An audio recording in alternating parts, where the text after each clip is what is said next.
ang misteryo ng lumang mansyon.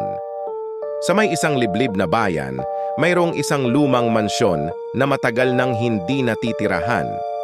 Kilala ito sa mga tao bilang mansyon ng multo dahil sa mga kuwentong kumakalat na may mga di makikitang nilalang na naninirahan dito. Si Sarah, isang matapang at masigasig na dalaga, ay nagpasyang tuklasin ang mga misteryo ng mansyon na ito. Sa kanyang unang pagpasok, ramdam niya ang malamig na hangin na sumalubong sa kanya.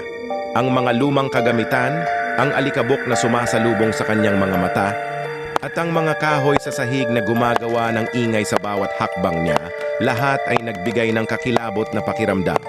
Isang gabi, habang siya ay nagmamasid sa mga lumang larawan na nakasabit sa pader, bigla na lamang tumunog ang isang malaking kaldero sa kusina. Dali-dali siyang tumakbo patungo doon at nakita niya ang kaldero na kumukulo ngunit walang apoy sa ilalim nito. Napansin niya rin na may mga kagamitan sa kusina na gumagalaw mag-isa. Sa mga sumunod na araw, habang patuloy siyang nagmamasid sa mansyon, nagpatuloy rin ang mga kakaibang pangyayari. May mga pintong bigla na lang nagbubukas at nagsasara. May mga tunog ng mga hakbang sa mga hagdanan kahit wala namang tao. At may mga oras na naririnig niya ang mga bulong na parang nagmumula sa loob ng mga pader. Sa kabila ng lahat ng ito, hindi nawala ang determinasyon ni Sarah na alamin ang katotohanan. Nagsimula siyang magsaliksik at natuklasan niya na ang mansyon ay dating pagmamay-ari ng isang mayamang pamilya na bigla na lamang nawala ng walang bakas. Sa huling gabi ng kanyang pananatili sa mansyon, nagdesisyon siyang magpatuloy sa pinakamataas na palapag kung saan matatagpuan ang master's bedroom. Sa oras na binuksan niya ang pinto, nakita niya ang isang malaking salamin na may kakaibang kinang. Sa kanyang pagtingin, nakita niya ang kanyang sarili ngunit mayroong iba pang mga tao sa likod niya, ang nawawalang pamilya.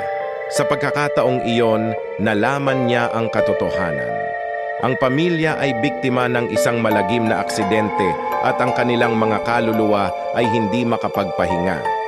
Nakiusap ang mga kaluluwa sa kanya na tulungan silang makalaya. Ginamit ni Sarah ang kanyang kaalaman sa mga ritual at dasal upang tulungan ang mga kaluluwa.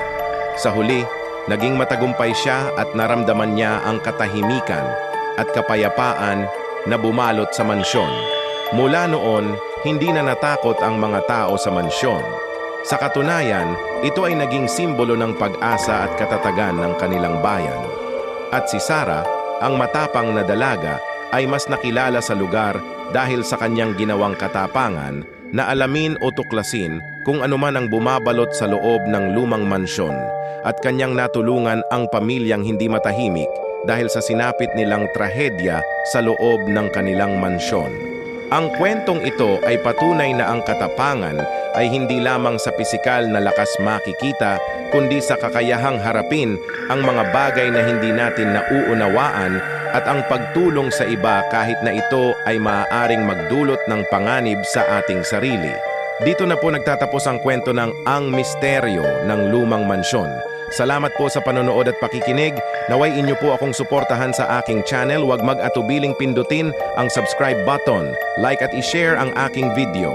Paghuhusayan ko pa pong pagandahin at gawing kawili-wiling pakinggan ang kwento sa mga susunod kong upload videos. Paalam po at ito po ang Aidan's Haunted Stories.